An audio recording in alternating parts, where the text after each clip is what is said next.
Vamos a orar para empezar. Pues Dios, te damos muchísimas gracias, Padre Celestial, por este día. Gracias, Dios, porque tú hablas a nuestra vida, Señor, en cada situación que pasamos. Te pedimos que tú nos ayudes, Señor, a poder estar firmes en ti, Señor, firme en tu camino y que tú sigas hablando a nuestras vidas, Señor, que tengamos corazones sensibles a ti, Señor, y que tú nos ayudes, Señor, a seguir para poderte servir con gozo, Señor, que podamos compartir tu palabra con alegría, Señor, y que de verdad podamos reflejarte a ti, Señor, en todo lo que hagamos. Te pido que me ayudes, Señor, a compartir tu palabra, que no sea yo hablando, sino tú a través de mí y que esta clase pueda ser de bendición, Señor.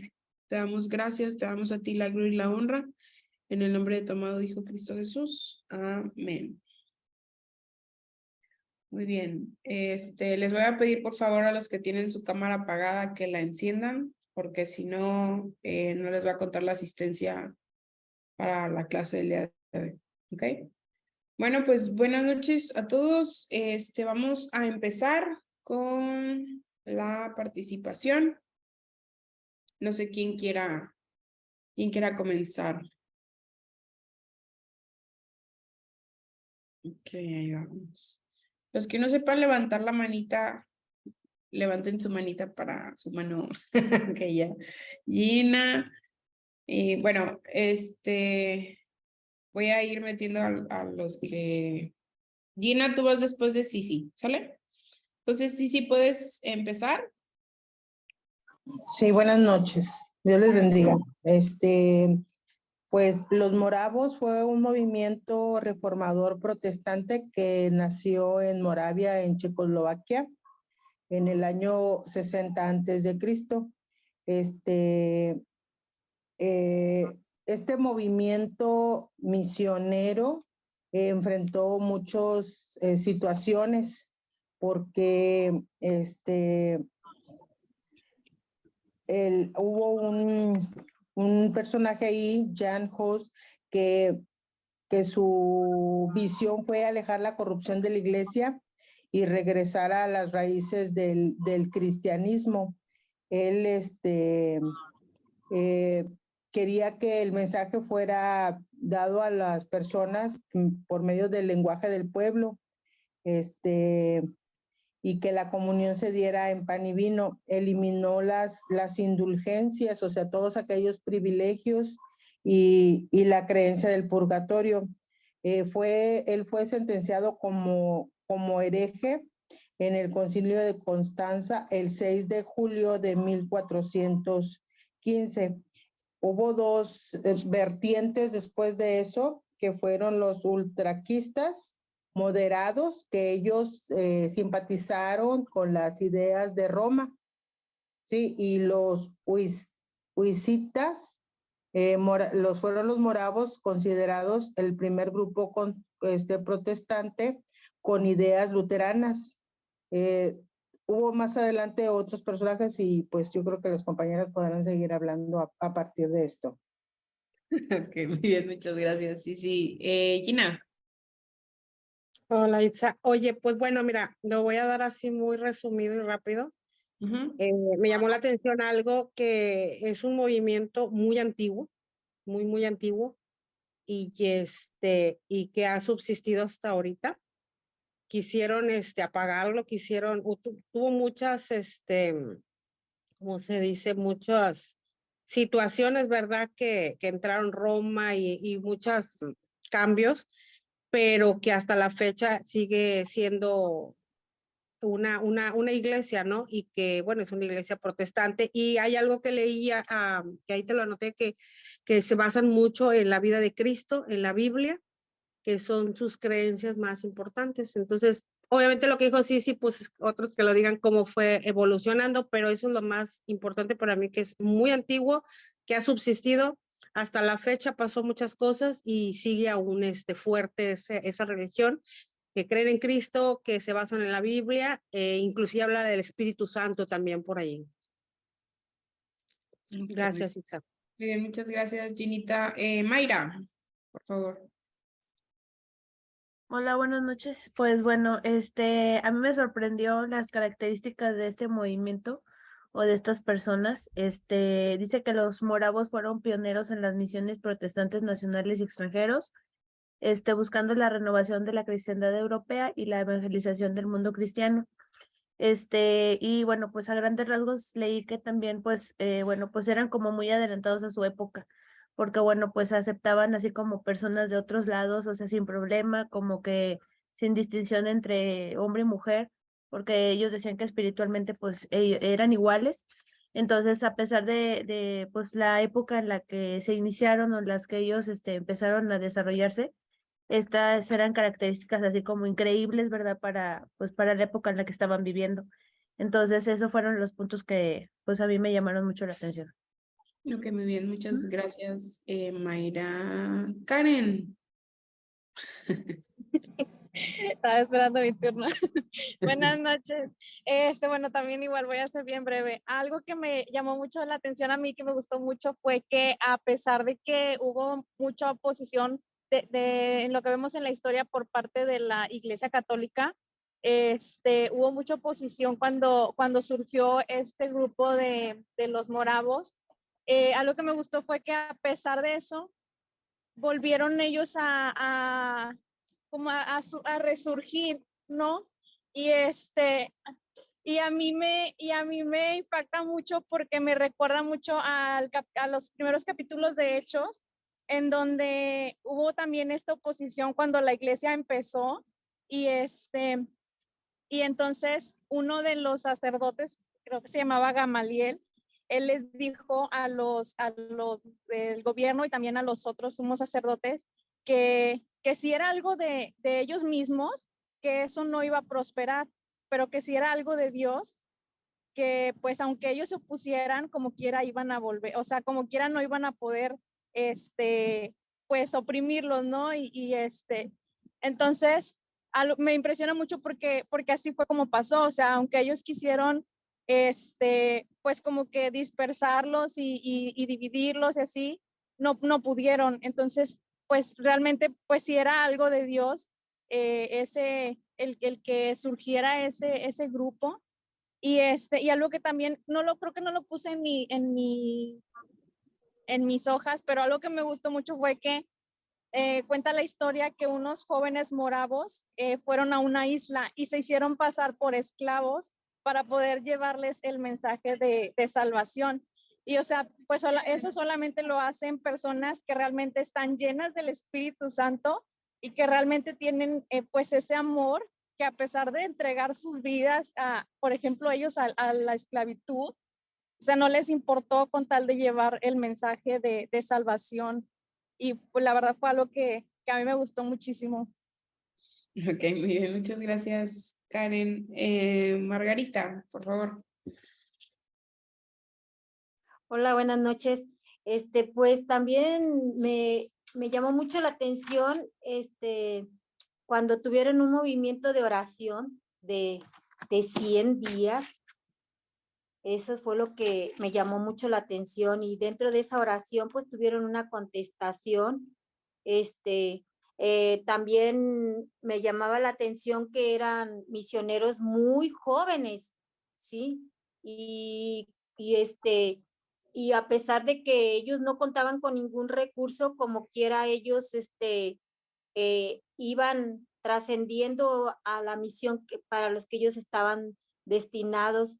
Sí, eran personas muy jóvenes, muy sacrificadas, porque pues cuenta la historia que ellos únicamente reunían una cantidad para irse de ida, pero no llevaban una provisión para el tiempo que estuvieran en el lugar donde estuvieran. Eso fue lo que me llamó más la atención, el sacrificio que ellos hacían. Y sí es verdad, como dice la compañera, verdad que se hicieron pasar por esclavos para evangelizar, ¿sí? Eso sería mi participación. Ok, muchas gracias, Margarita. Itza Claudia. Buenas noches. Bueno, hay muchísimas cosas que hablar de esto, ¿verdad? Pero yo me voy ahora sí que a lo que el inicio de este movimiento de reforma, ¿verdad? Que dice que inició en el siglo XIV y el movimiento fue iniciado por un sacerdote que se llamaba Jan Hus, era un reformador checo. Entonces, decía que los cristianos debían dar pruebas de que eran seguidores de Cristo. Entonces, lo que inició aquí, que decía que la reforma consistía en predicar fuera de la iglesia. Entonces, como hizo esto, su movimiento empezó a hacer esto, lo acusaban como desacato, como hereje, pero él, a pesar de eso, pues seguía. Pero dice que lo que ahora sí que colmó el plato fue que empezaron a vender las boletas de indulgencia. Entonces él se opuso grandemente a esto y pues le fue peor, ¿verdad? Porque allá nada más le habían hecho una reprimenda. Entonces, de su posición, pues fue acusado y mandado a la hoguera. Pero dicen que él les decía, pueden matar al ganso, pero dentro de 100 años aparecerá un cisne que no podrán quemar. Entonces, vemos cómo eso se cumplió, porque a los 100 años fue cuando se dio la reforma protestante, que fue por medio de Martín Lutero. Y dice que ya estando en la hoguera, decía, su última oración fue esta, dice, Señor Jesús, por ti sufro con paciencia esta muerte cruel. Te ruego, tengas misericordia de mis enemigos, y murió cantando salmos. Y esto fue el 6 de julio de 1415 y él tenía 46 años. Entonces, él decía que la Biblia era la única norma para la fe y la práctica.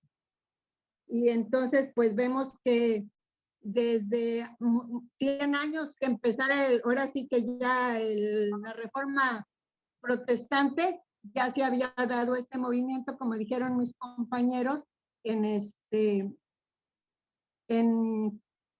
Checoslovaquia, ¿verdad?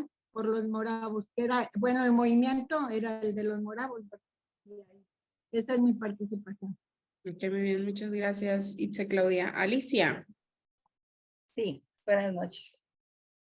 Buenas noches. Déjame volverme a ubicar, porque según el orden decía, yo voy a hablar de esto, y me lo va cambiando.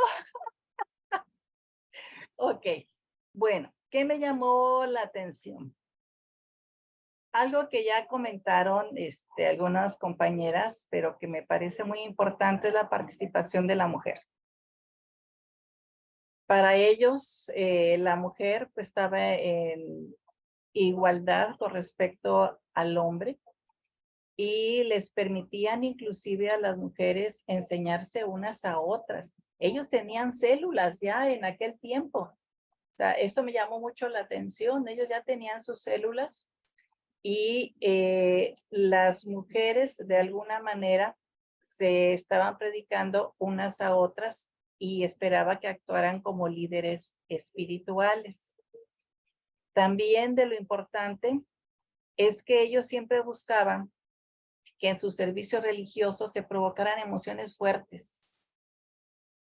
Hacían llamamientos emocionales en sus sermones y trataron de establecer conexiones entre la voluntad de Dios y la vida diaria de sus feligreses. Algo que ellos implementaron eran coros de trombón. Y esto les llamaba mucho la atención a las personas. Hubo muchos conversos que llegaron a esa iglesia por el sonido, que para ellos era un sonido de cuernos celestiales. Pero era lo que ellos buscaban, impactar y también así atraer a la gente. Para unirse a la iglesia se tenía que pasar por un intenso proceso de conversión y desarrollar una profunda relación personal con Jesucristo. ¿En qué se basaba esto? En la oración casi constante y en un estricto código social. Y en las razas, por ejemplo, en ese tiempo había mucha segregación, pero para la iglesia no fue así. Para la iglesia de Moravia era totalmente distinto. Inclusive muchas personas, misioneros, ayudaron a unos esclavos que huyeran hacia la libertad y ellos mismos enseñaban a los esclavos y a los afroamericanos libres a leer y a escribir. Pues a ellos no les importaba la cuestión de la raza. ¿Sí? Y se apegaron mucho, esto ya lo dijo Itzhak, ¿no? Entonces eso no. Ahí voy. Bueno, algo importante. El 13 de agosto de 1717, la presencia manifiesta del Espíritu Santo visita la comunidad. Y a partir de ahí es como se da ese movimiento de oración constante durante 100 años. ¿Cómo se organizaron? Era una cadena de oración compuesta por 24 hombres y 24 mujeres, orando 1 hora cada uno. Y eso es lo que hacía que se permaneciera en una constante vigilia para el Señor. Algunos autores piensan que esta fue una estrategia de Dios para crear un avivamiento, ya que todo este impulso que se dio por las oraciones hizo conocer a los moravos el corazón de Dios y atendieron el llamado del Señor. Y ahí es donde empiezan todas las misiones que ellos realizaron. ¿Sí? Bueno, hasta aquí comento. Muy bien, muchas gracias, Alice. Ok, Guillermo, ya te vi ahorita. Roxana y Fernando. No sé cuál de los dos vaya a participar. Rox. Hola, qué emoción.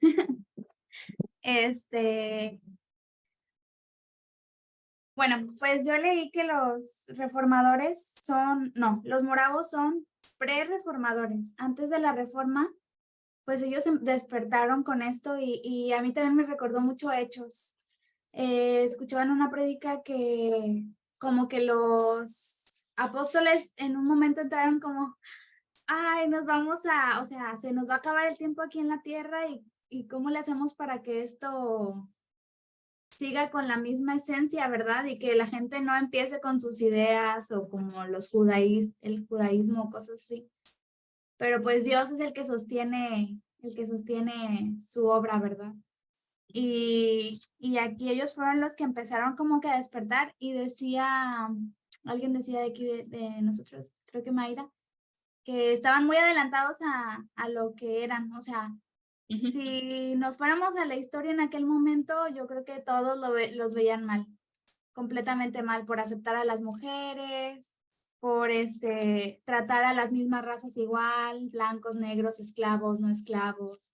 Todos valían lo mismo para ellos y es lo que vivimos hoy en día, pero en ese momento era algo revolucionario. Y una de las personas que empezaron la evangelización ahí fue Pedro Baldo. Yo leí sobre él y dice que Pedro se dedicaba como a evangelizar zonas, regiones. Y dice que él decidió traducir la Biblia a un lenguaje popular. Yo oí de mi abuelita, y eso que mi abuelita no está grande, oí que decía que en la Iglesia Católica se hablaba en latín. O sea, cuando ella era niña, dice que su mamá también escuchaba las misas en latín. Y pues la gente no entendía. Entonces se podía engañar fácilmente a la gente o la gente no nacía de nuevo porque no entendía la palabra de Dios. Y Pedro Baldo tradujo la Biblia a un lenguaje popular, o sea, el normal. Y comenzó a leer y a predicar la Biblia sin ser el sacerdote. Entonces, pues esto es lo que los apóstoles hacían, ¿verdad? Y me preocupaba mucho esto de las indulgencias. Mi abuelita me dijo que no, o sea, eso no lo leí, que cobraban dinero para sacar a tus personas del purgatorio. O sea, pedían dinero y decían, tú danos dinero y tu mamá va a salir del purgatorio y ya se va a poder ir al cielo. Y pues eso no es la Biblia, ¿verdad? O sea, cuando la gente no lee la palabra de Dios, pues a veces moría por ignorancia. Y entonces esto fue muy bueno, que pudieran traducir la Biblia. Y después el sacerdote Jan Hus, pues fue el que también quiso que todos leyeran la Biblia. Todos leyeran la Biblia y pues sí, fue quemado vivo y me gustó mucho lo que dijo la señora Itza, de lo que decía él antes de morir.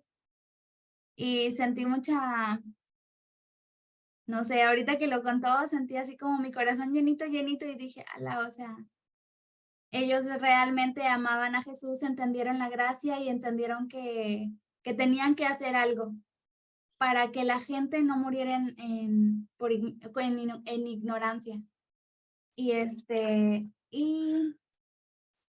bueno, puse en mis anotaciones, oración es igual a avivamiento, porque creo que lo que pasó a ellos es que oraban y oraban y oraban, y después de esa oración de 100 años, que decían ellos que 24 horas al día oraban, fue que surgió en ellos el ser misioneros, el dar la vida para que otros creyeran y así. Y me gustó lo que decían las primeras 2 personas que se vendieron como esclavos, decían que el cordero inmolado reciba la recompensa de su sufrimiento. Y creo que, qué chido, ¿verdad? Creo que eso todos lo deberíamos de decir y cuando prediquemos y no callar, porque él ya hizo la parte difícil, ahora nos toca a nosotros predicar y no callarnos. Y ya, tengo otra cosa. Bueno, nada más un dato. Dice aquí que los primeros 50 años de esas misiones de venderte como esclavo, murieron 160 misioneros. Es sí, es bastante. Dos misioneros por año, casi. Bueno, no, 3 por año. O sea, 160 misioneros los primeros 50 años. Pues porque la vida era difícil como esclavo, pero ellos decían, ahí no hay nadie quien les predique. Si no vamos, la gente no va a conocer del evangelio. Y pues sí, es todo. Muchas gracias. Gracias, Rox. Guillermo. Buenas noches. Pues voy a aportar algo, ya casi todo lo dijeron. Esta era una agrupación cristiana que era muy perseguida por su credo en ellos. Había comenzado un gran mover del Espíritu Santo y sus detractores. Y es que la Iglesia Católica se oponía fuertemente a lo que ellos tenían como convicción. El nombre de los moravos viene del río Morava, cerca del cual se estableció un grupo de ellos. En la actualidad, los moravos son una congregación internacional con iglesias en América del Norte, Centro y Sur del Caribe, Palestina y la India. También la iglesia morava enseña la necesidad del nuevo nacimiento, la piedad y el evangelismo y las buenas obras. Los hermanos moravos sostienen firmemente que el cristiano es una religión de corazón. La iglesia morava nos enseña la importancia de la preservación de nuestra herencia protestante, especialmente en el impulso de la piedad personal, el fervor misionero y el servicio a los más necesitados. Esa es mi participación. Bien, muchas gracias, Guillermo. Nayeli. Yo aquí donde dice, iniciaron un movimiento de evangelización masivo, enviando los primeros misioneros protestantes a las Indias Occidentales, Groenlandia, Turquía y Laponia. Dice, los intercesores se reunían semanalmente a recibir ánimo y para leer las cartas y mensajes de sus hermanos que estaban en diferentes lugares. Ahí les expresaban las necesidades específicas en las cuales debían de orar. Esta cadena ayudó a que las misiones de los protestantes nacieran, pero me impacta cómo su fervor contagió a otros para que se incluyeran en las misiones. Dice ahí, bueno, a mí me enseña ahí donde dice, manecillas conectadas, sincronizadas en el tiempo perfecto, cambian la historia. Dice que la herramienta poderosa es la oración y cuán sencillo es todo si unánimes y juntos perseveramos en oración y ruego. La oración de Jesús será respondida cuando su amada se una. Eso me gustó mucho. Porque de ellos duró pues 100 años, imagínate, y ahí yo vi que decía que cuando uno no se podía conectar o uno estaba indispuesto siempre había uno para que eso no se perdiera. Entonces eso me gustó mucho, que estaban unidos. Sí, muy bien, muchas gracias, Naye. Israel. Sí, yo investigué, los moravos fue un pequeño grupo de campesinos, ellos eran alemanes y radicaban en la provincia de Moravia, es por eso que se llamaban los moravos. Comenzaron a seguir las enseñanzas de una persona que pues no era como que pastor, pero empezó a tomar liderazgo, Han, Han Hus, un popular sacerdote local.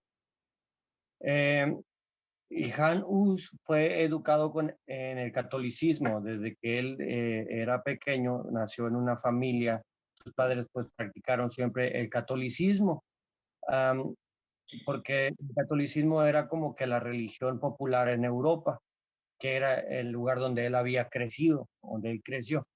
En ese momento, pues se da cuenta que el catolicismo había como que una onda de que todos creían que deberían de leer la Biblia, digamos que la que ahora nosotros estamos usando y no la Biblia católica. Pero obviamente pues como que a los más religiosos del catolicismo a eso no les gustó y empezaron a tomar a Han Hus como una apóstata, por así decirlo. Entonces, ¿qué fue lo que pasó? Esto me recuerda como que a la historia de Esteban, cuando Esteban empezó a predicar la verdad, a las demás no les gustaron, a las demás gente no les gustó, como Esteban los empezó a exhortar, y pues fue lo mismo, lo mataron, ¿no? Lo apedrearon. Y fue básicamente lo que pasó con Han Hus. Lo quemaron y esto fue en 1517.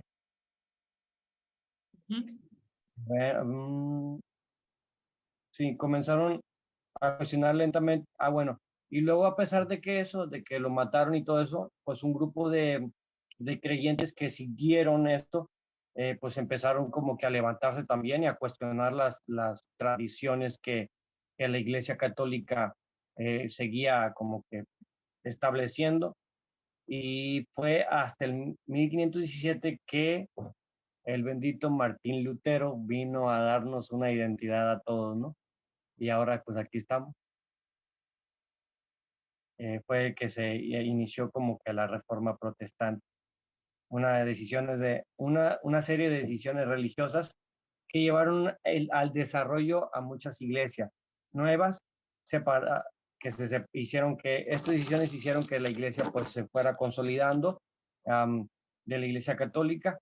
Y luego yo estaba leyendo que pues como que ese grupo de moravos empezaron a ser perseguidos y iban como que de lugar en lugar porque los alcanzaban o los iban persiguiendo y los iban persiguiendo hasta que llegaron a una provincia. Esto fue lo que me llamó la atención o no sé cómo es que lo podamos decir, o lo que me impactó, me llamó la atención, fue que llegaron a una provincia y en esa provincia encontraron que, digamos que el alcalde o la persona que estaba al frente de la autoridad eh, les respetó las creencias que los moravos ya traían o ya estaban desarrollando, y fue como que les dio ahí un amparo y les dijo, a ver, ya no los molesten, ya no los persigan,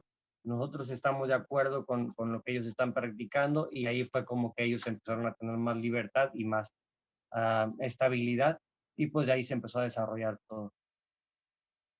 Qué muy bien. Muchas gracias, Isra. Azul.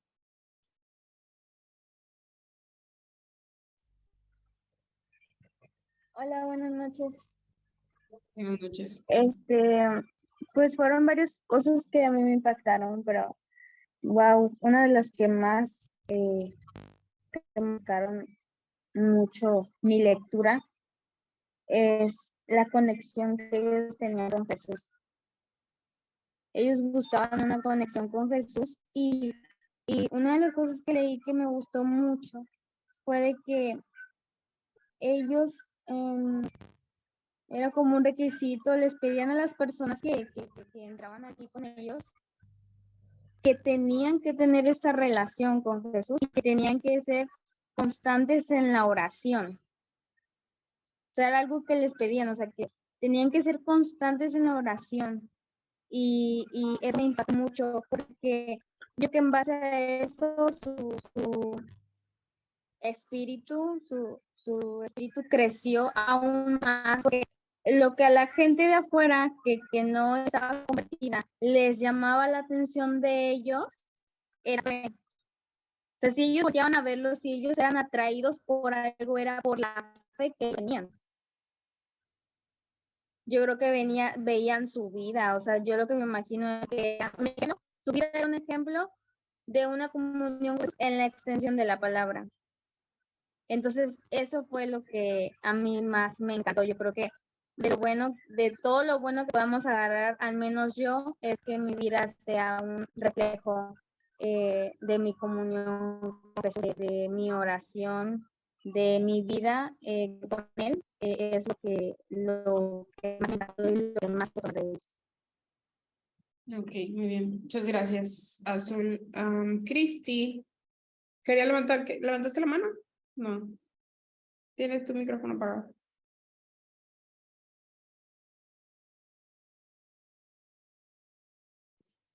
Ya se terminaron todo lo que yo traía subrayado desde que empezó Guillermo, se llevó todo.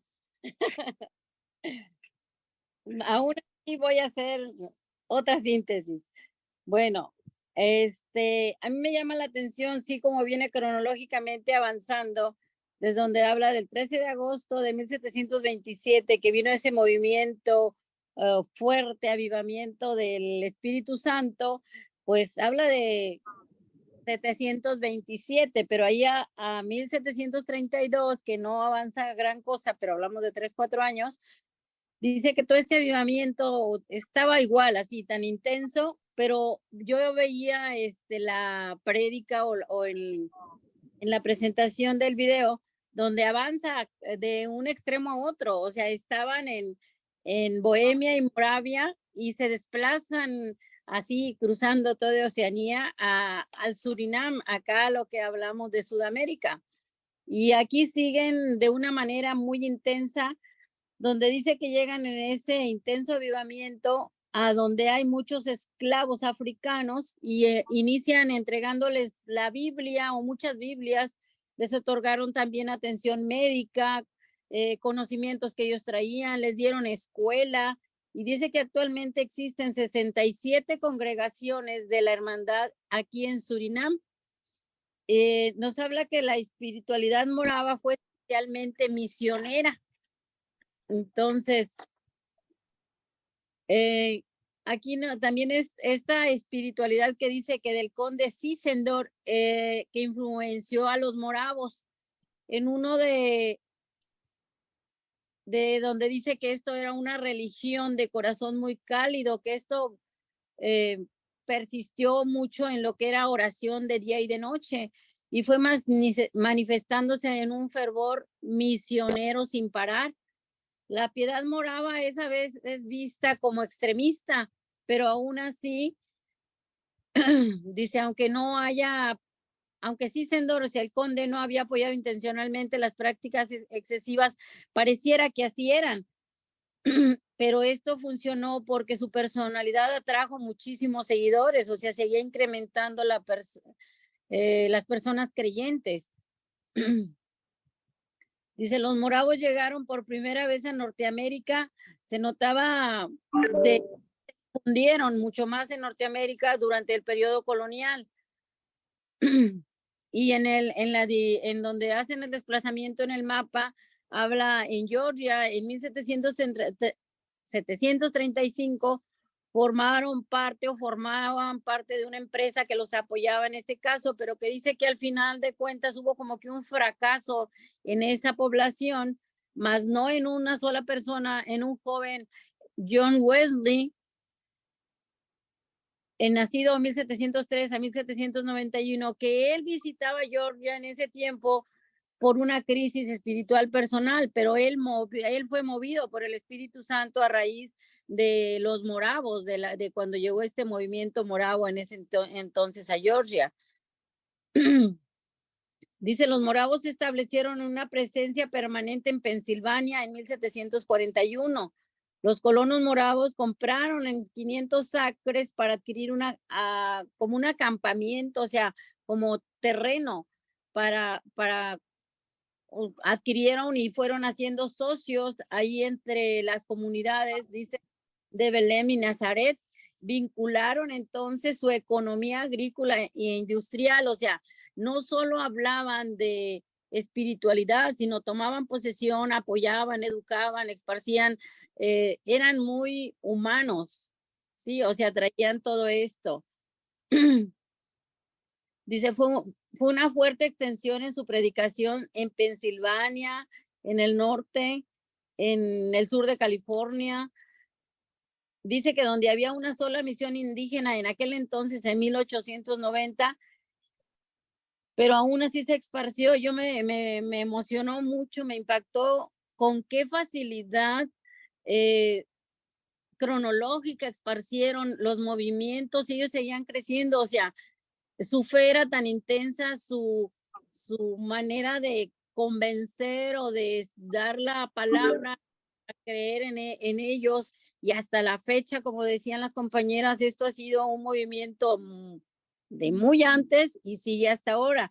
De ahí donde yo había subrayado toda esa parte donde que dice que en la actualidad los moravos son una congregación internacional con iglesias en América del Norte, Centro, Sur, Caribe, África, Europa y ministerios especializados en Palestina, la India, o sea, abarcan territorios muy amplios.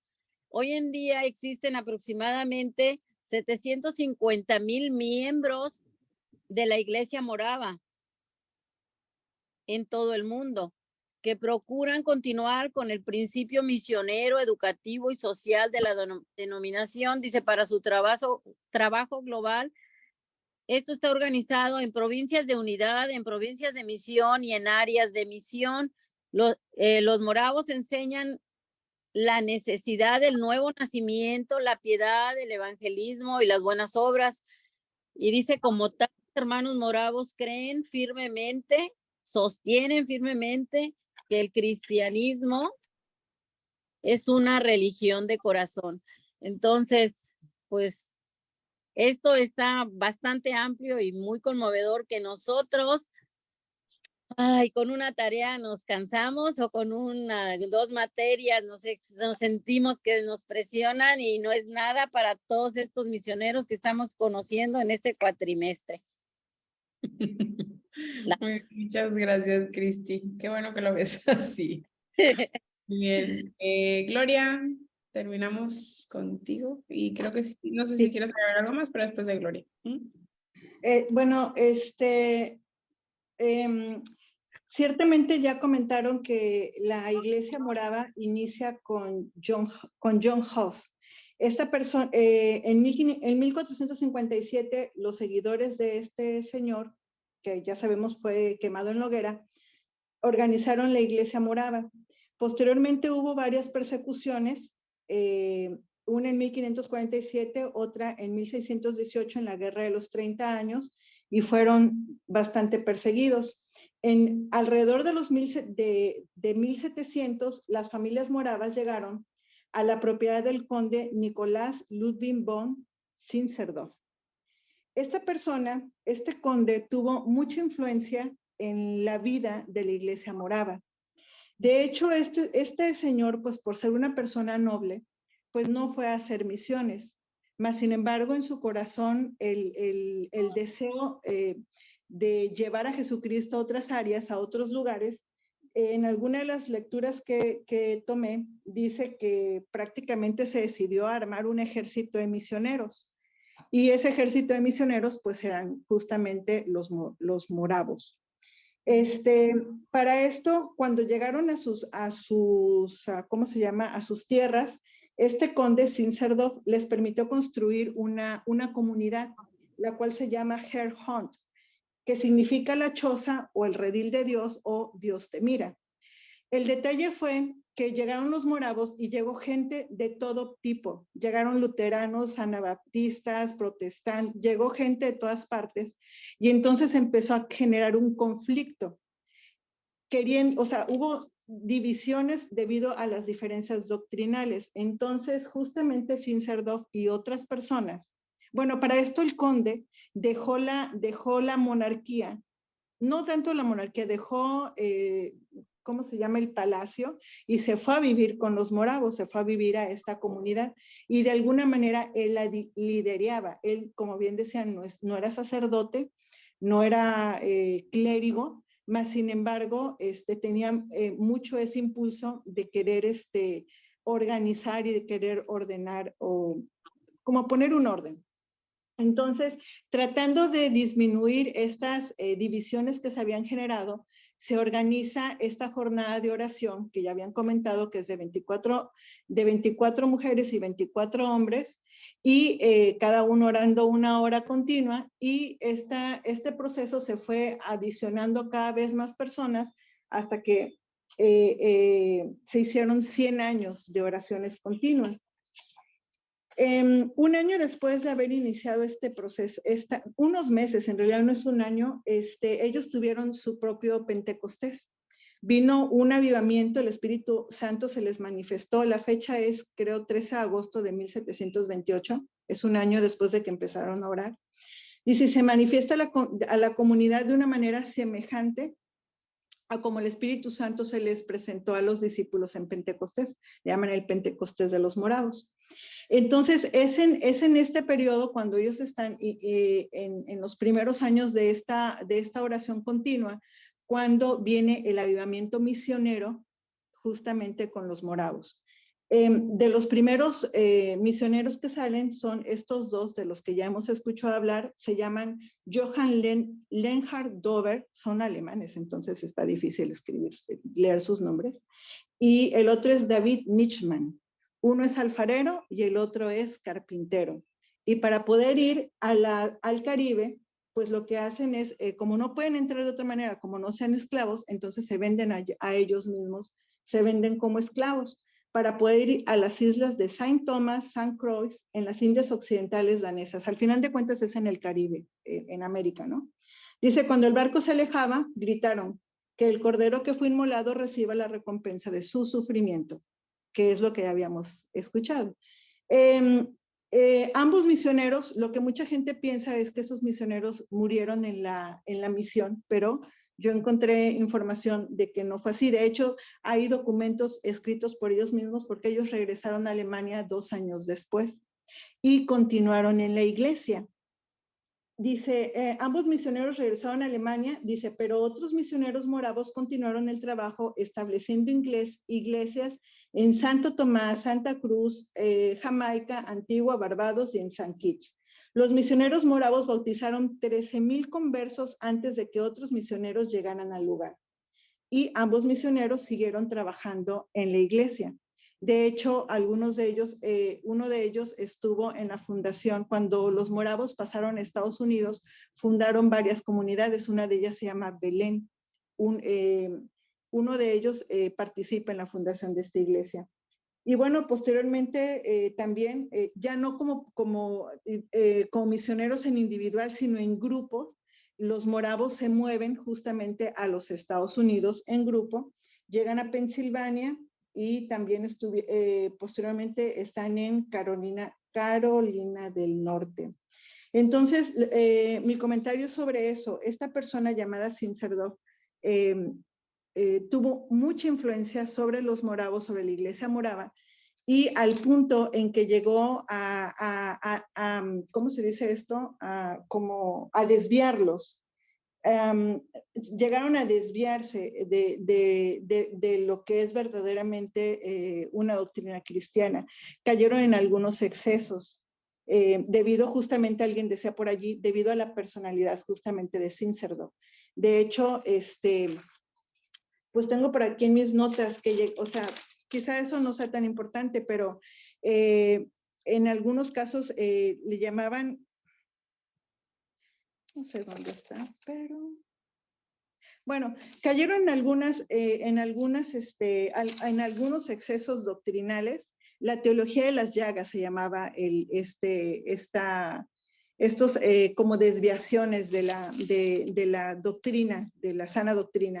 Y hay mucho para leer sobre eso. Al final de cuentas, Zinzendorf, casi al final de su vida, reconoce que estas ideas de adorar las llagas de Jesucristo y de utilizar el asunto de la sangre de Cristo como casi como un objeto de culto, estaba equivocado y trata de realinear nuevamente a la iglesia morava, y espero yo, a lo que debe ser una iglesia con sana doctrina. Entonces, ahí sí menciona que algunas, que no lo logró al 100%, que Zinzendorf, después de haber tenido que reconocer que se había desviado bastante de la doctrina, pues trató de realinear a la iglesia, pero no en todos los casos lo logró. Entonces, habría que checar cuando una iglesia se define como morava, exactamente de qué se trata, porque la parte que mencionan es que, ¿cómo explicarlo?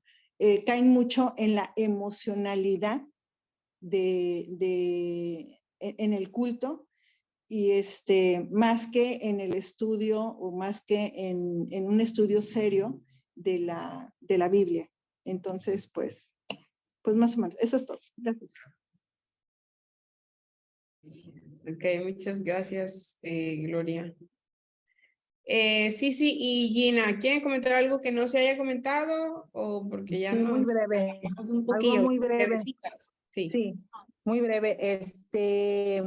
John Amos con Venus, 1592, 1670, él habló de la semilla escondida, o sea, de tantos pues ataques que ellos tuvieron, que los quisieron apagar, que quisieron borrar ese movimiento, pero este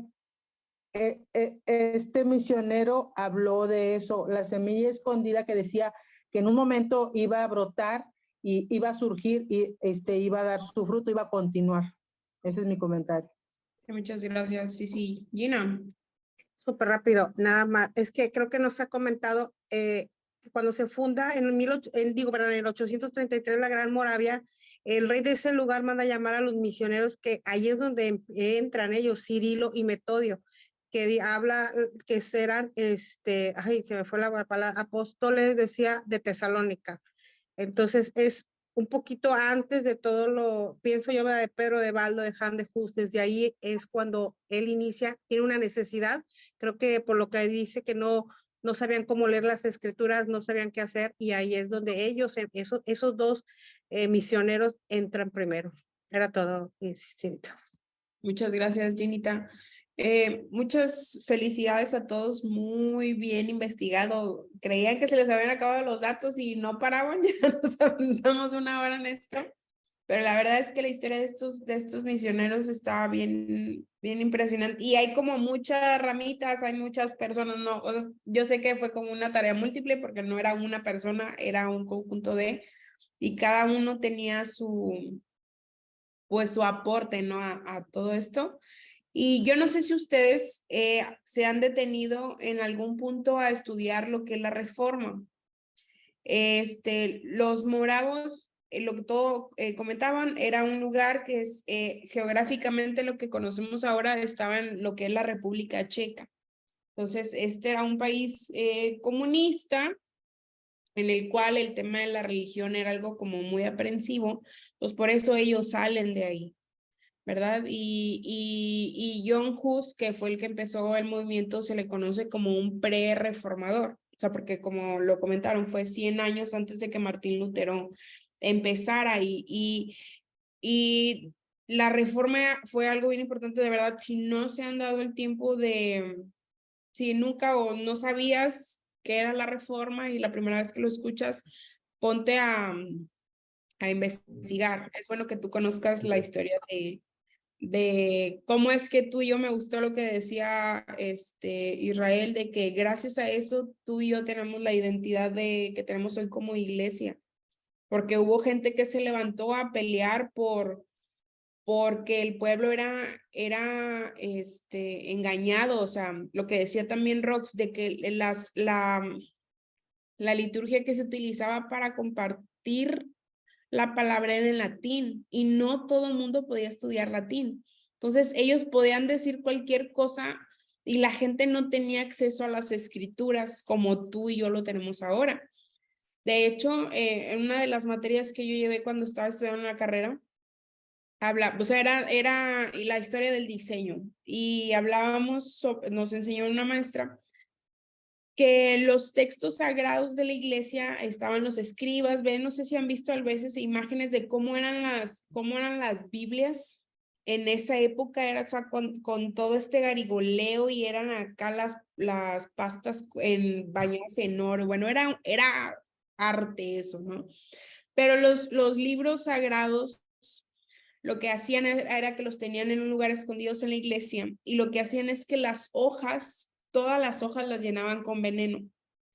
La gente lo que hacía para correr ese tipo de hojas era lo que muchas señoras a veces o señores hacen: te mojaban el dedo y agarraban la hoja y la ponían. Entonces, ¿qué era lo que pasaba? Si alguien se quería meter, o sea, si alguien de pura casualidad llegaba a tener contacto con estos libros y esa persona quería leerlos, al momento de tocar la hoja y volverse a meter el dedo en la lengua y pasar, se envenenaban y morían. No había manera que la gente pudiera, si llegaba a leer algún, no sé, por ejemplo, que la Iglesia Católica tiene muchos santos y eso, y llegaba a leer una parte de la Biblia donde decía que tal vez eso no iba a haber manera de que esa persona pudiera compartirle a alguien más, que iba a caer muerto. Entonces, ahí fue donde Martín Lutero se paró y dijo: a ver, ya estuvo bueno, ¿no? Y por eso los moravos tuvieron que salir como que corriendo, porque fueron perseguidos, porque empezaron también a revolucionar, ¿no? Y vemos cómo el amor a Dios hizo que estos personas hicieran cosas tan locas. El hecho de que pasaran 100 años orando sin parar. Yo no sé si tú dimensionas eso. Aquí en la iglesia se ora a veces antes se oraba todos los días de la mañana, ahorita solamente se ora un día en la mañana. ¿2? Bueno, 2. Pero ¿cuántas personas vienen a la oración? ¿Cuánto tiempo inviertes tú orando? Yo creo que la diferencia, a veces dices: o sea, ¿cómo? Y me gustó también lo que decía Cristi, o sea, cuando estas personas entendieron quién era ese Dios al que adoraban, ese Dios que los llenó en este tiempo, en este avivamiento que tuvieron, es por eso que se animaron a salir. Y, o sea, tú lees: se vendieron como esclavos. No era una esclavitud de: bárrame aquí, ándale. O sea, no, los esclavos eran maltratados. O sea, lo vimos, ¿qué mencionó? Fue con David Livingstone, que él empezó a compartir que en África había mucha esclavitud y que, o sea, que pararan eso, porque era algo muy feo. Y más si eran personas de África, eran tratados como animales. ¿Te imaginas? Y no sé si conectas el contexto histórico, pero si ellos eran de República Checa, la República Checa antes geográficamente era parte de Alemania. Entonces, o sea, los alemanes son personas que creen en esta onda de ser ¿cómo se le llama? Los superiores. Ajá, pero tiene un nombre, que cree que son como puros, y que todo el que no entra... Raza aria. ¿Cómo? Raza aria. Ándale, raza aria. Muchas gracias, Mayra. Creen en esta cosa. Entonces, tú te imaginas, los moravos venían de ese trasfondo, el amor y como el tumbar todos estos estereotipos y barreras por el amor que tenían a Cristo, y de venderse y ser parte de esto que tal vez culturalmente a ellos les podía costar. Yo hasta ahorita lo estoy como que enlazando. ¿Te imaginas? O sea, simplemente el hecho de que tú y yo podamos dejar de hacer algo por alguien más. ¿Cuándo fue la última vez que te tuviste a preguntarle a alguien y cómo estás y dedicarle tal vez una media hora de tu vida para que te platique cómo está? Entonces tú y yo tenemos que aprender a amar a Dios y reflejar ese amor a través de nuestras acciones, así como lo hacían pues estos misioneros. Pero muy bien, vamos a dejarlo ahí. Muy bien, yo luego a veces les faltan cosas que yo tengo y ustedes no dicen, pero ahora me tumbaron el changarro. Muy bien, muchas felicidades. A ver, Itza Claudia. Nada más un dato, dice que el amor hacia las personas nos llevaba a evangelizar y que algo inaudito en la historia, que ellos en 20 años mandaron muchísimos más misioneros que los protestantes en 200 años.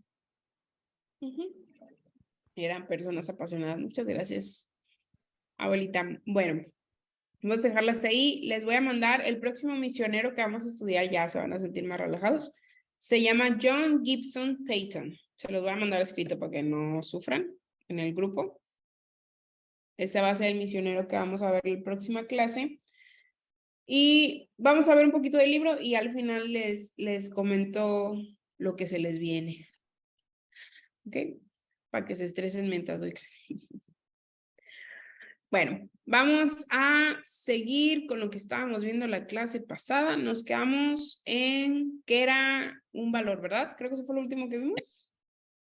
Si no me equivoco. Bueno, todo lo de cuidar la mente. No sé, a lo mejor estoy mal. Ok, muy bien. Bueno, vamos a ver ahora factores que contribuyen a formar una... ¿Cómo era? Factores que contribuyen a formar nuestros valores. ¿Se acuerdan que hablábamos que el valor es aquello que nos lleva a reaccionar y comportarnos de una manera determinada? Que es el origen de nuestros hábitos y comportamientos. Entonces, ¿qué es lo que forma? Factores que forman estos hábitos. No sé si estén anotando. El primer punto es que nosotros vamos acumulando valores a lo largo de nuestra vida. Somos influenciados por personas que admiramos y de lo que te rodea en general.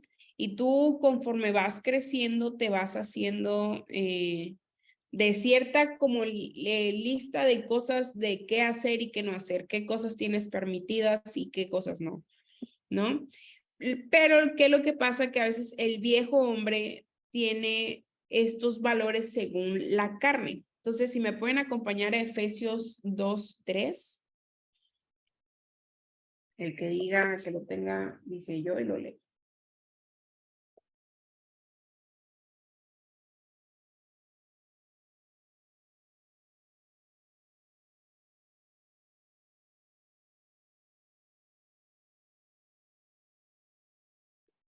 Efesios 2:3.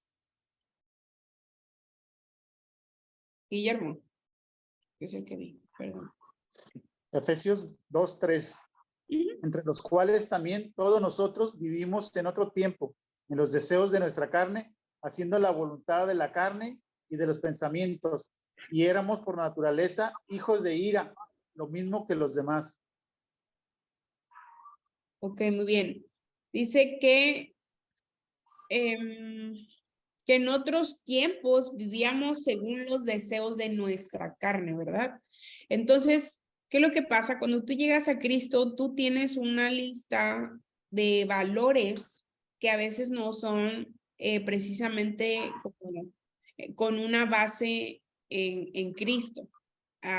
Por ejemplo, no sé, yo me acuerdo mucho cuando yo estaba chiquita, de mi papá y yo, nos gustan mucho los cueritos que venden así en el súper como en vinagre, no sé cómo es. Y ahí siempre íbamos a comprar Arteli y en Arteli tenían como una cazuela y los cueritos ahí para que te sirvieras, ¿no? Te los llevaras. Pero mi papá y yo siempre pasábamos y agarrábamos un cuerito. Regresábamos y pasábamos otro cuerito. Era como que nuestra tradición. Y me acuerdo mucho cuando fui a mi encuentro y nos dijeron, no, pues es que tú cuando agarras así una uva del súper, eso es robar. Y yo, ¿qué? ¿Cómo no se puede hacer eso? ¿No es legal? Y hay cosas que a veces no sabes, que simplemente haces porque alguien más te enseñó y no te las cuestionas porque, no sé, es tradición familiar o sea, no sé, de que van a un hotel y se traen hasta las toallas porque no, pues es parte de lo que pago y no, o sea, las toallas son del hotel, o sea, no te las puedes llevar. Pero a veces son como costumbres que uno trae de temas de familia o así, y nosotros tenemos que redirigir todo eso a la palabra. Entonces tenemos que obtener valores a partir de la revelación de Dios en nuestra vida. Entonces, espérame. Los valores forman el estándar a través del cual nosotros juzgamos, medimos, comparamos y vivimos, ¿ok? Se ven influenciados por siete cosas que vamos a ver. La primera es la familia, que era lo que yo les decía. A veces tenemos tradiciones en nuestra familia porque tal vez no conocían de Cristo y cuando ya tú conoces, ya hay cosas como que, híjole, ya no, como que no cuadran, no embonan. Entonces, esa es una. La segunda es la educación. Ya, ¿se acuerdan que habíamos hablado acerca de la cosmovisión y que depende mucho el entorno que te rodea es lo que tú vas a tener para ti? Entonces, por ejemplo, vivimos en un país donde se caracteriza por la tranza, o sea, por ejemplo, no sé, si te para un tránsito, es como, ¿cómo decirlo? Todo el mundo, uno piensa, todo el mundo lo hace, le das mordida al tránsito y ya que te deje ir, ¿no? ¿Qué sería lo correcto? ¿Qué sería Para lo... su refresco. ¿Mande? Se les da para su refresco, se les da para su refresco. Para la torta, ¿no? Pero ¿qué sería lo correcto? Que tú le recibieras la multa, que muchas gracias, te vas y pagas tu multa. Sí, pero a veces buscamos esos atajos y esos valores son simplemente lo que vemos culturalmente a nuestro alrededor, ¿no? O el famoso ese, el que no tranza no avanza. Pero bíblicamente tú y yo sabemos que eso está mal, ¿sí? Que eso no es algo que dé la gloria a Dios. Entonces, tenemos que redireccionar todas estas como cosas que hacemos que rijan nuestra vida. La tercera cosa que influencia nuestros valores son los amigos. Como el versículo, ¿no? Que dice que dime con quién andas y te diré quién eres. Es muy real, ¿verdad? No es un versículo, estoy bromeando. Pero es algo bien real, o sea, tu entorno define mucho y habla mucho de quién eres tú. Entonces, tenemos que cuidar eso.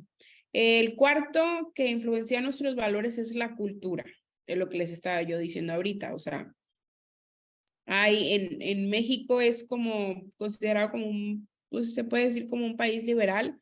Si tú vas, por ejemplo, a países comunistas, es que no recuerdo si es Corea del Norte o Corea del Sur, que todo está, o sea, muy alineado culturalmente, las personas son como obligadas a trabajar, tienen como ya planeado su futuro desde como los 5 años y si la regan en algún punto ya valió y es una deshonra para la familia, entonces como que cuidan mucho este tema de la honra a la familia. Cuando realmente, por ejemplo, en nuestra cultura como mexicanos, pues, si no le agrada algo a tus papás, pues bueno, ahí ves cómo le haces, ¿no? Pero no es así de que un mexicano deja de comer porque que sus papás no quieren que hagan algo, pues no.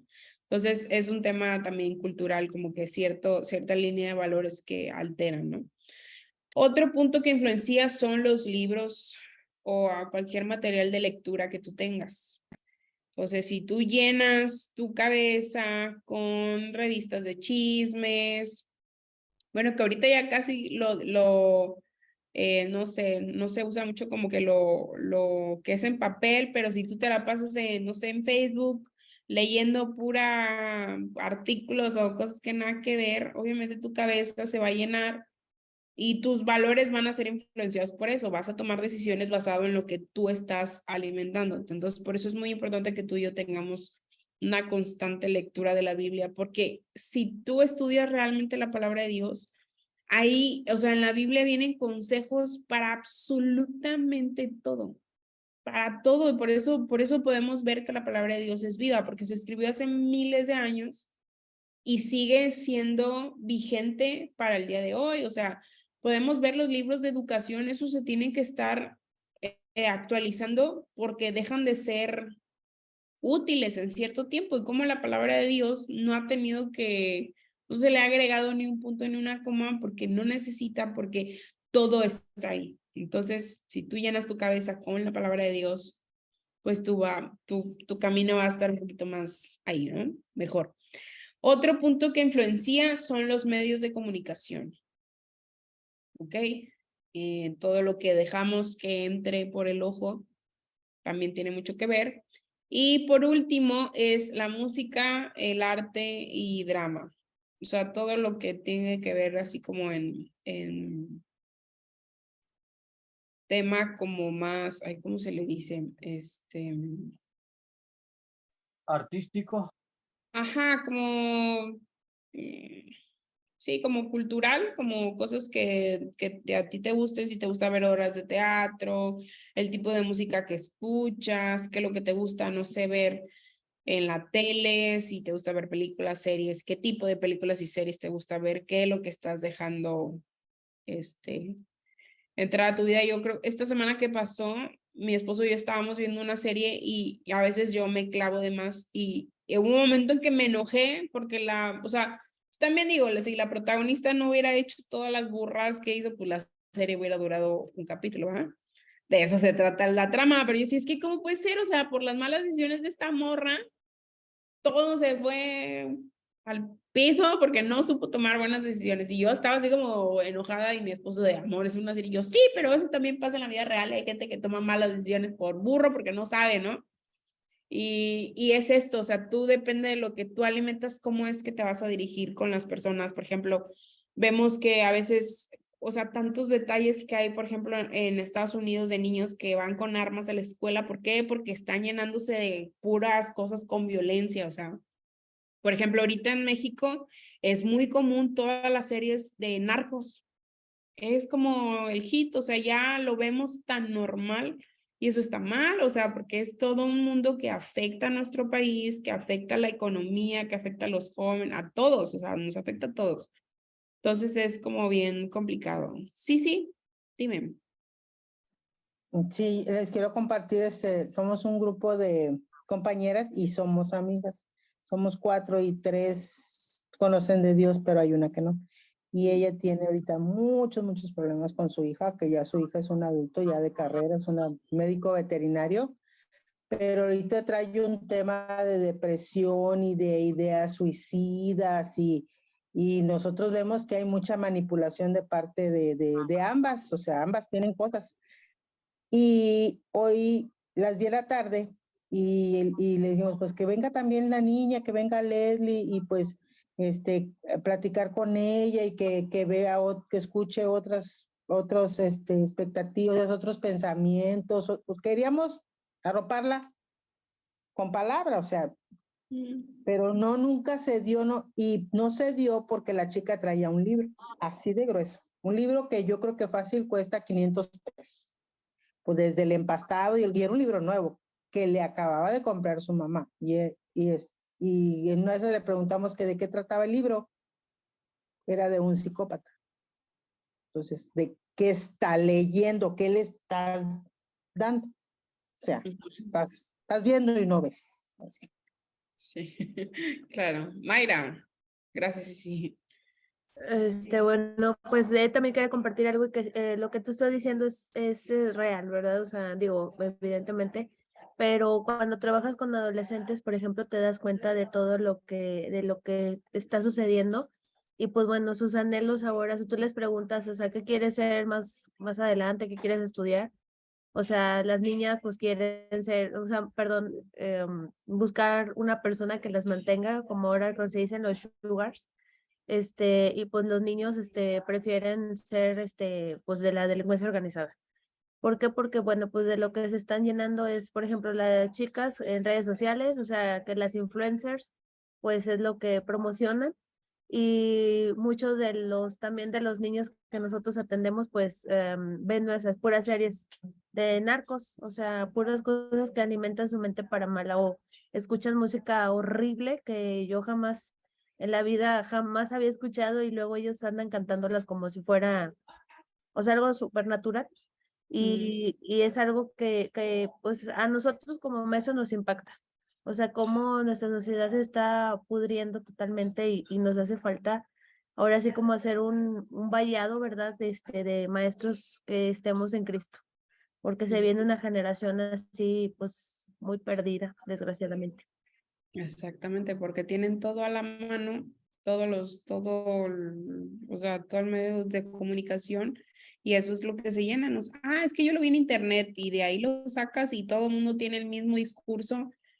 ¿Por qué? Porque son a veces personas que no tienen identidad, y tratando de encontrar esto, pues se desvían, ¿no? Entonces, pero aunque tú y yo seamos adultos funcionales, tenemos que cuidar muchísimo todas las áreas para que pues no seamos afectados igual. O sea, ponle tú que tal vez no te vas a volver narco por ver una serie así, pero por ejemplo, si tú estás triste, hay un proverbio que habla acerca de eso, no recuerdo la cita, pero dice que si tú estás triste, que no pongas música que te haga, o sea, música así, porque es como echarle limón a la herida. O sea, yo cuando encontré ese proverbio fue como de, las manchas, hasta la Biblia sabe. O sea, en la Biblia viene de que no seas burro, o sea, y que lo más normal en el mundo, truenas o tienes algún ahí mal amoroso, y lo primero que haces es escuchar canciones de despecho para alimentar así el dolor, ¿no? Entonces, tenemos que tener mucho, mucho cuidado con lo que dejamos entrar, y tener filtros a través de la palabra que nos ayuden a definir qué cosas están bien y qué cosas no. Entonces, acompáñenme a Efesios 4:22.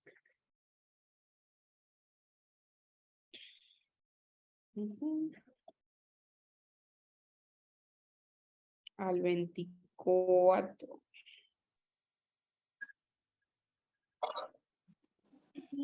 Amén. Dijo amén. Sí.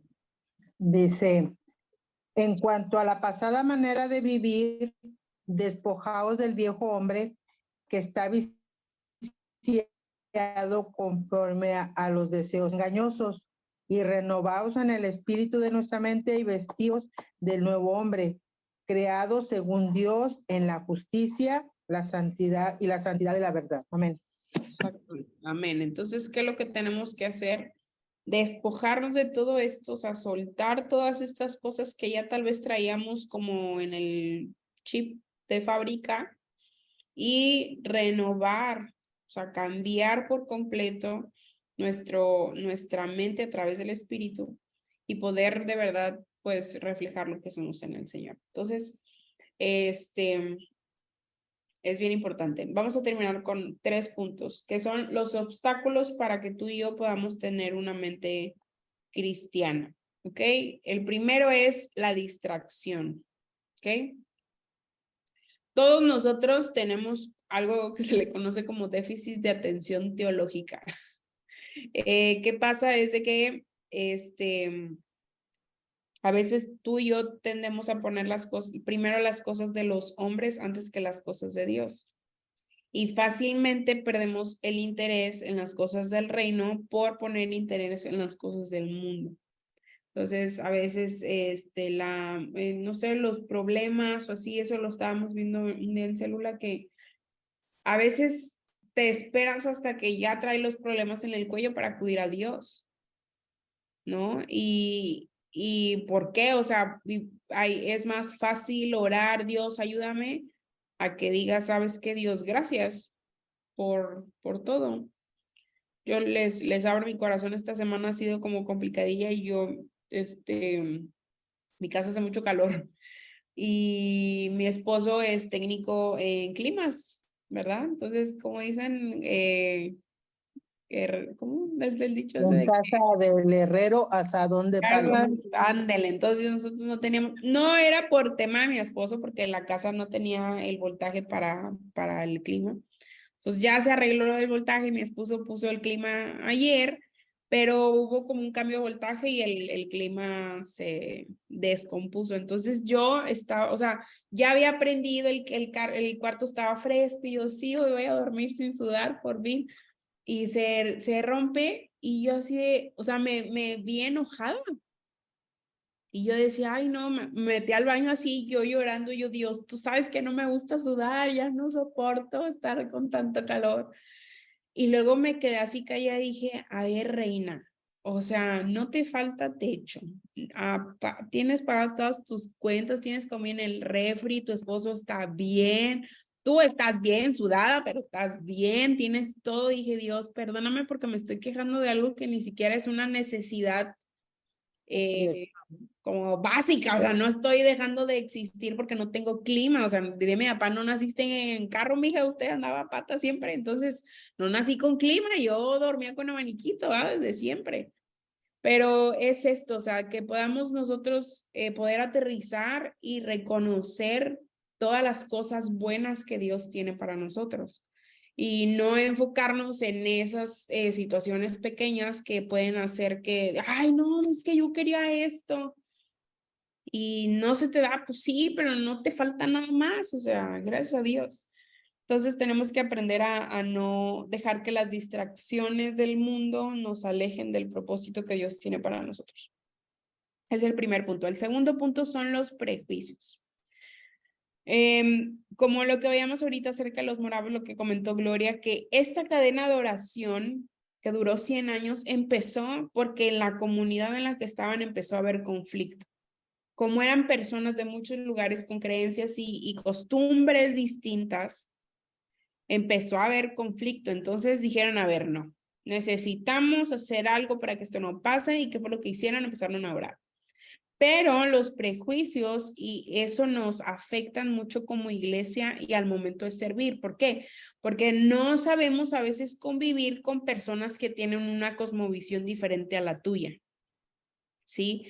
Estamos acostumbrados a que tal vez queremos que las cosas se hagan como nosotros queremos o que tú crees que una manera está bien y no estás dispuesto a aceptar que alguien más te diga que así tal vez no es. Miren, tan fácil, un ejemplo así bien burdo. Cada mamá que está aquí conectada tiene una manera de limpiar específica en su casa. Y yo te puedo asegurar que si yo voy a tu casa a tratar de limpiar como yo limpio en la mía, probablemente vas a decir, ¿qué estás haciendo? O sea, quítate, aquí no sabes limpiar. Probablemente porque tal vez no utilizamos los mismos productos, tal vez no tenemos la misma dinámica para hacer las cosas. Tal vez, no sé, mi mamá, por ejemplo, cuando ya me casé, le digo, yo no me gusta lavar el baño, pero pues ahora de señora casada lo tengo que hacer. Y yo decía, mamá, ¿tú con qué lavas el baño? Mi mamá, pues con puro cloro, hija. Y yo no soporto el olor del cloro, o sea, no lo soporto. Entonces empecé como a investigar en otros, dije, la opción del cloro no me funciona. Voy a empezar a investigar en otros lados y ya no sé con quién diga, no, que yo le ponga no sé qué. Y dije, puede ser, ando como en búsqueda de mi método de limpieza en mi casa y encontré cosas que me funcionaron, que si yo voy a casa de mi mamá a implementar eso, mi mamá me va a correr del baño y va a aventar cloro por todos lados. Entonces, tú y yo tenemos que aprender a convivir con personas que tienen una cosmovisión completamente diferente a la tuya, con valores y costumbres diferentes a las tuyas. Y esto te va a pasar al momento de servir. Yo creo que a todos los que han salido de misiones ya les ha pasado. De toparte con gente que tú dices, no, yo hago esto así. Y si alguien te dice que lo hagas diferente, te cuesta adaptarte a eso. Y muchas veces eso te va a poner, obstáculos para el servicio. Entonces yo, como mi abuelita dice, a donde fueres, haz lo que vieres. Si alguien le está partiendo el tomate con un tenedor, tú también pártele con un tenedor y no discutas. O sea, si te están diciendo que lo hagas así, tú no, es que este cuchillo es, tú haz lo que te están diciendo. ¿Ok? Entonces tenemos que aprender que los prejuicios no sean lo que nos gane al momento del servicio y entender que hay gente que tiene un mundo muy diferente al tuyo aquí arriba por toda la cuestión esta de la influencia, porque tal vez tú vienes de una familia con un núcleo pues bien formado, tal vez esta persona viene de papás separados, que nadie se habla, o sea, las familias, simplemente el cómo convive una familia con otra, ya, ahí son dos mundos completamente diferentes. Entonces, al momento de servir, igual. Y por último, algo que nos obstaculiza para que nosotros podamos tener una mente cristiana es el orgullo, ¿ok? Asumimos nosotros la posición de juez y acusamos a todos de tal vez cosas de las que tú también eres culpable. Sí, entonces tenemos que tener mucho cuidado con eso y a veces el orgullo o esto incrementa cuando hay algún tipo de conocimiento. Entonces pasa de que, no, pues ves algo mal en alguien, ¿no? No sé, alguien que lo cachaste diciendo una mentira y ya como, ay, no, es que yo estoy en el instituto y en el instituto nos han enseñado que la mentira no se hace, pero a veces tú también te avientas una que otra mentira por ahí. Entonces, pues no así como que digas tú como que mucho, como decía Jesús, que el que esté libre de pecado que aviente la primera piedra. Entonces tú y yo no somos jueces para cuestionar la vida de otras personas. Entonces tenemos que poner todo en la balanza de Dios, ¿no? Vamos a buscar por último Mateo 16.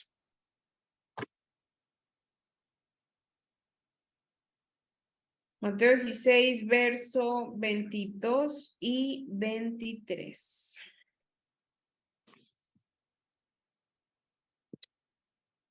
Amén.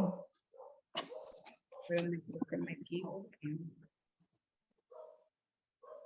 Mateo, ¿qué, perdón? Mateo 16, del 22 al 23, pero creo que no, está mal la cita.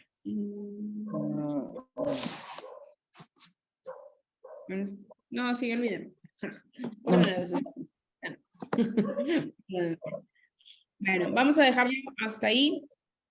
Vamos a hablar y ahorita les voy a decir algunas indicaciones. ¿Sale? Una pregunta. Sí. Era ándale. distracción y la número 2, ¿cuál era? Ay, juela, espérame. Prejuicio. Prejuicio. Distracción, prejuicio y orgullo. Son los Gracias. tres obstáculos. ¿Ok? Muy bien. Israel, ¿puedes orar para despedirnos, por favor?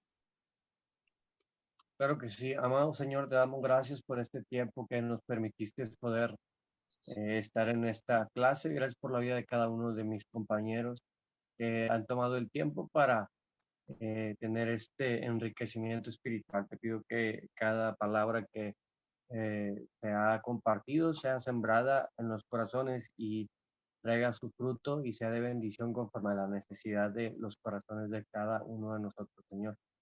Danos un descanso placentero y cúbrenos en el hueco de tu mano. Bendecimos la vida de cada uno de mis hermanos, bendecimos tu nombre, en el nombre de Jesús. Amén.